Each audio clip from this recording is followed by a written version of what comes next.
He bought a condemned building for $180,000 that everyone said was worthless. 3 years later, he owned 5 luxury hotels worth $25 million. But the real story isn't the buildings. It's the system he used to transform trash into treasure. And you can copy this exact blueprint in any city. His name was Daniel Cross, and at 26, he had a problem that would either destroy him or define him. He was standing in front of a 4-story building in downtown Nashville, Tennessee. The building was a disaster, windows boarded up with plywood, graffiti covering every exterior wall. Part of the roof had collapsed. The interior was gutted, exposed wiring, broken pipes, water damage throughout. Squatters had been living there for months. The smell was unbearable. His real estate agent looked at him and said, "Daniel, this is a tear down. You buy this lot, you demolish the building, you start from scratch. Nobody renovates something this far gone." Daniel looked at the building differently. He didn't see decay. He saw location. The building was 3 blocks from Nashville's entertainment district, 2 blocks from the convention center, walking distance to the best restaurants in the city. The neighborhood was gentrifying rapidly. Coffee shops, galleries, and tech startups were moving in. Real estate prices were climbing 15% per year. This building sat right in the middle of the transformation, and the seller was desperate. The property had been on the market for 18 months. No offers. The city was threatening to condemn it. The owner just wanted out. Daniel made an offer. $180,000. The seller accepted immediately. Daniel had exactly $180,000, his entire life savings.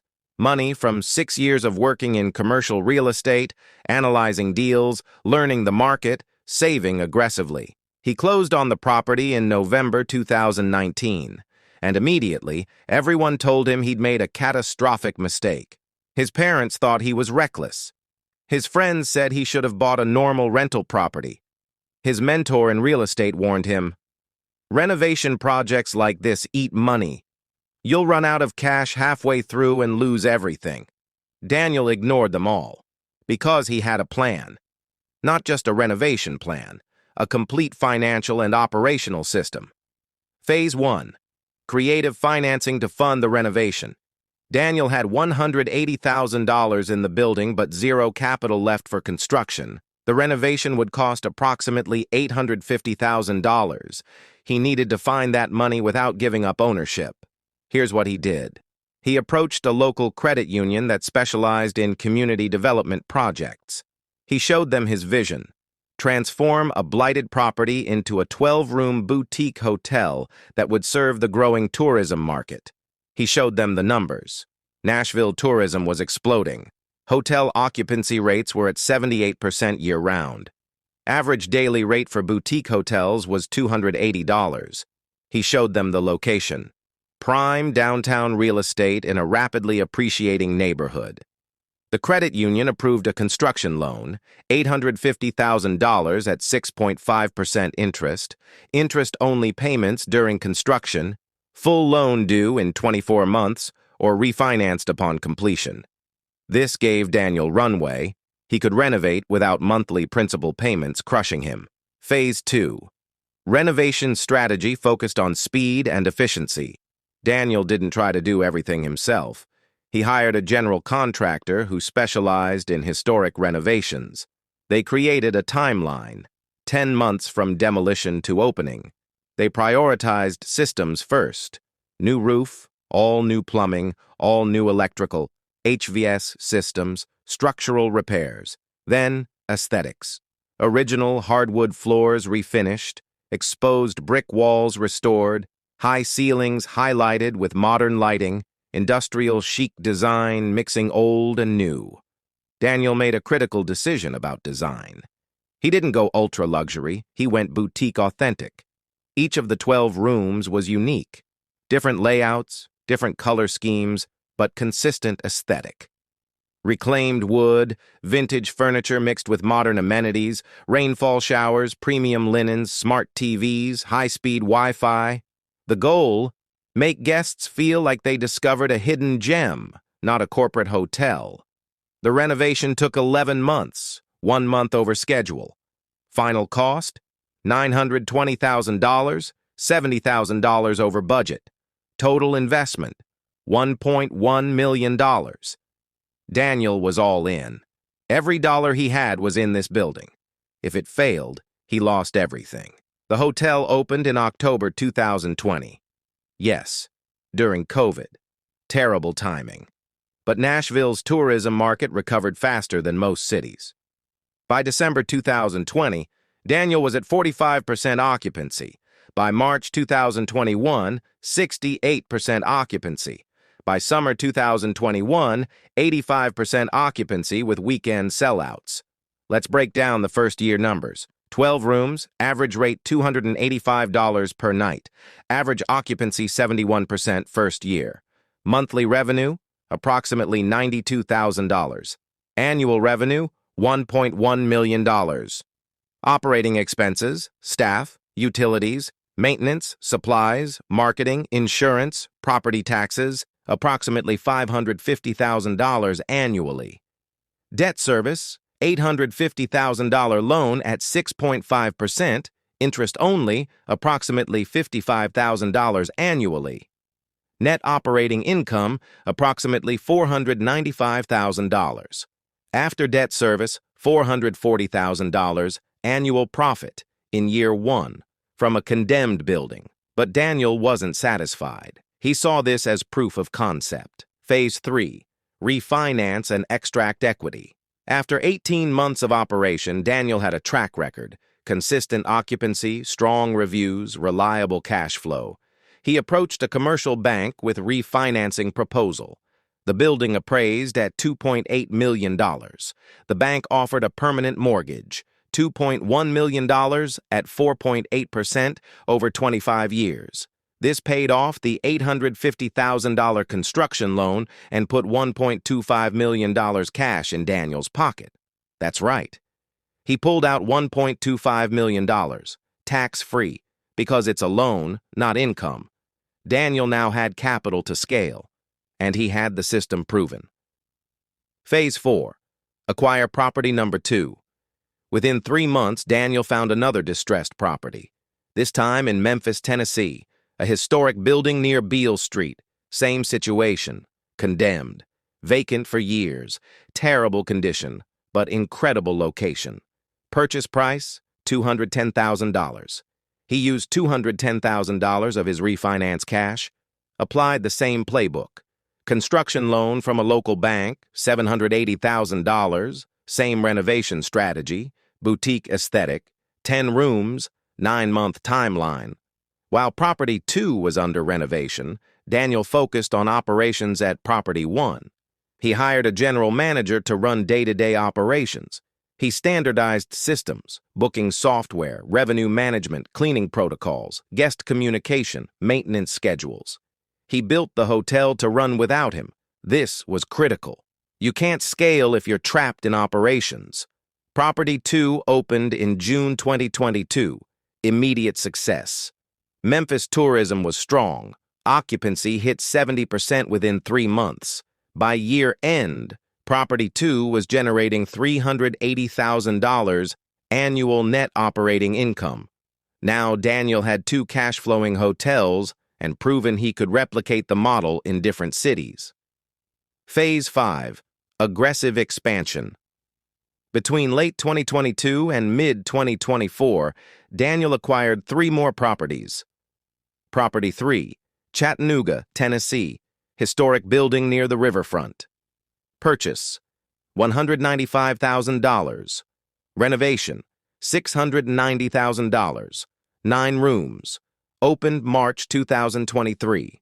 Property 4, Asheville, North Carolina.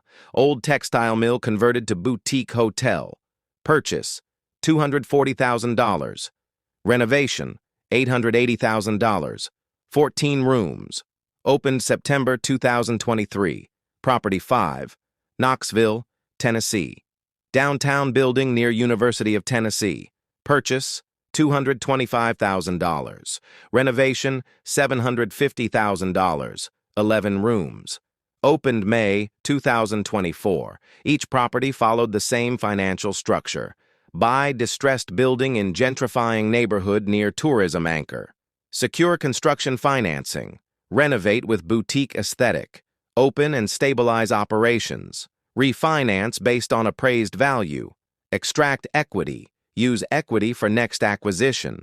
This is called the BRRRR method in real estate. Buy, renovate, rent, or in this case, operate as hotel. Refinance, repeat. By mid-2024, Daniel's portfolio looked like this: 5 boutique hotels, total 56 rooms across 5 cities. Combined annual revenue, $5.2 million. Combined operating expenses, $2.6 million. Net operating income, $2.6 million. Debt service across all properties, approximately $780,000 annually. Net profit, $1.82 million per year. Portfolio valuation, approximately $25 million based on comparable sales and income approach. Here's where it gets really interesting. Daniel didn't stop at operations. He added revenue streams. 1. He launched a property management consulting service. Other real estate investors saw his success and wanted to learn. He charged $15,000 per project to consult on boutique hotel conversions. He did 8 projects in 2023. That's $120,000 in consulting revenue with almost zero overhead. 2. He created a hospitality design service. He partnered with his interior designer to offer boutique hotel design packages. They charged $35,000 to $60,000 per project. They completed 5 projects in 2024, another $225,000 in revenue. 3. He started a podcast and YouTube channel documenting his journey, sharing renovation updates, financial breakdowns, lessons learned. The channel grew to 85,000 subscribers. Ad revenue and sponsorships, approximately $8,000 per month. That's $96,000 annually. These side businesses added $441,000 to Daniel's annual income, on top of the $1.82 million from hotel operations. Total annual income, $2.26 million. At 29 years old. From a condemned building everyone said was worthless. But here's what most people miss about Daniel's story. The real wealth isn't the annual income, it's the equity. Daniel's total cash invested across all 5 properties, approximately $1.07 million, down payments from refinancing previous properties. Current portfolio value, $25 million. Total debt, approximately $11.5 million. Daniel's equity, $13.5 million. That's the real number. In 3 years, he turned $180,000 into $13.5 million in equity plus $2.26 million in annual income. So what can you learn from Daniel's journey? Lesson 1. Location beats condition every time. Daniel didn't buy pretty buildings. He bought ugly buildings in perfect locations. Gentrifying neighborhoods near tourism anchors. Application: in any business, position matters more than polish. Find the right market first, then build. Lesson 2. Creative financing unlocks impossible deals. Daniel didn't have $1.1 million to renovate his first property. He used construction loans and later refinanced to extract equity. Application: learn to use other people's money. Banks, investors, partners. Capital is abundant if you have a solid plan. Lesson 3. Systems allow scaling. Daniel couldn't own 5 hotels if he was personally managing all of them. He hired managers and built operating systems. Application: build your business to run without you, or you'll never scale beyond your personal capacity. Lesson 4. Proof of concept accelerates everything. After Daniel proved the model worked once, banks trusted him. Investors approached him. Opportunities multiplied. Application: focus on making one thing work exceptionally well before expanding. Lesson 5. Extract equity strategically. Daniel didn't just let equity sit in buildings. He refinanced and pulled cash out to fund the next acquisition. Application: understand the difference between net worth on paper and liquid capital you can deploy. Lesson 6. Multiple income streams compound wealth. Daniel didn't just own hotels, he consulted, designed, and created content, all related to his expertise. Application. Once you master something, monetize your knowledge in multiple ways. Lesson 7. Ignore the critics. Everyone told Daniel buying a condemned building was stupid. His parents, friends, mentor. He did it anyway because he saw what they couldn't. Application. People will always tell you your idea won't work. Most people are risk-averse and project their fears onto you. Trust your analysis. Daniel Cross didn't come from wealth. He didn't have a hospitality degree. He didn't have hotel industry connections. He had 3 things: vision to see potential where others saw trash, courage to bet everything on that vision, and discipline to execute a system repeatedly. At 26, he bought one condemned building for $180,000. At 27, he opened his first boutique hotel. At 28, he owned 3 properties. At 29, he owns 5 hotels worth $25 million, generating over $2 million in annual income. At 30, he's planning properties 6, 7, and 8. His story isn't about hotels. It's about transformation, taking something broken and making it valuable. That applies to buildings, businesses, or your own life. You don't need a fortune to start. You need a system. You need to see opportunities others miss. You need the courage to act when others hesitate. Daniel started with one condemned building. What's your condemned building? What does everyone say is worthless that you see potential in? What broken thing could you transform into something valuable? Tell us in the comments. Subscribe to Success Stories for more real strategies from real entrepreneurs who turned nothing into everything. A small step is the beginning of a big.